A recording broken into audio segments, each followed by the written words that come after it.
okay. I'm on the board of. Well, I'm the director of Marriott now, actually, because I haven't had time. I've been working so much. And I haven't been able to go to meetings. But Steve went to a reform school at that time. It was a reform school, California Boys Republic, it was called, which is now the Boys and Girls Boys Republic of Chino.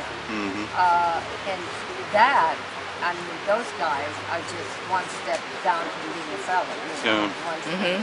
And I was teaching dance classes there, you know, and it was fun until I hurt my knees really badly, so I can't do that anymore. So, but they were great, and so the boys are the at-risk boys. Exactly. And, they are fat. We have about 320 some odd boys. Fantastic. And then we have the girls in Monrovia. We have them in a cottage, and not as many. And then we have the school in Monrovia for boys and girls. Those guys get to go home. But the girls in Monrovia don't get to go home. The girls in Chino don't. Right. Too much risk. Yeah. Whenever I talk to someone who's had a really interesting life about their brothers or sisters, I want to know who mentored you. So along the way, who maybe was the most influential person who might have changed your life and given you a sense of your possibilities? You know, that's hard to tell because I had a hard life. Yeah, we were very poor, and I was in the Philippines, and I was in a concentration camp in the war, and all that kind of stuff. But then my mother hooked up with some guy who had a credit this long, you know, and she had an affair with Jeremy McCarthy, and I didn't know that was 5 or 6 at the time, you know. And so he was instrumental really in bringing us over. I mean, he asked some senators or whatever. In fact, we had I have not a permit, but a part of the legislature that says that I'm, you know. Oh, wow. They're allowed to come in, et cetera, et cetera. And, but I didn't become a citizen until after Chad was born. I was constantly petrified that Steve would get us in a terrible accident, you know, that he would steal cars. Not steal cars so much as he would walk into a garage and he'd see a car and get in it and just drive it around, you know. And one day he called me up and he said, come on down. He said, I said, what is it? I see him come around the corner in this Bugatti. And I said, holy shit. I said, he couldn't have bought this damn thing. And I figured this. And then I realized what he had done. I said, God damn it. I said, you're going to get me deported. In those days, they deported people like us. Now you can just walk across the way and, you know, who cares? You know? So anyway, so I wasn't deported. And he took the car back. And he promised never to do that again. So as far as I know, I don't think he did that. The man loves cars. I know, he does. Well, you like to go fast too, don't you? Well, I do, but not really. Well, I just got a ticket for going 47 miles in a 35 mile zone. But I was sick that day, and I had to get a specimen to the lab, you know. And I told the cop, I said, please, I said, I'm sick. He said, well, then you should be home.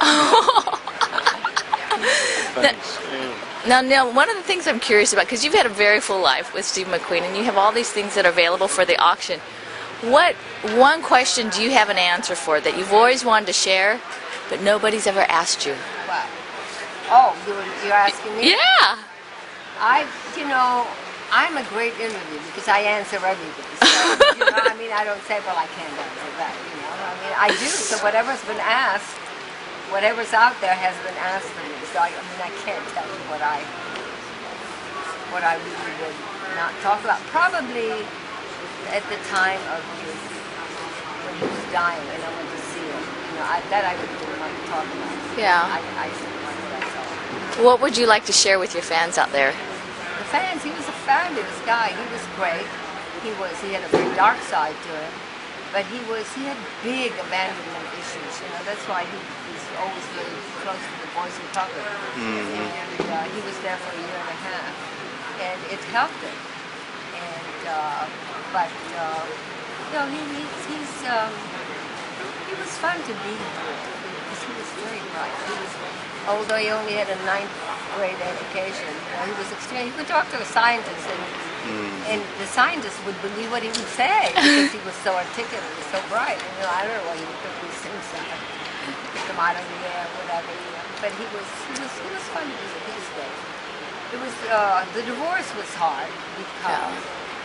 I was married to him almost 16 years. That's always tough. And it's like a death in the family.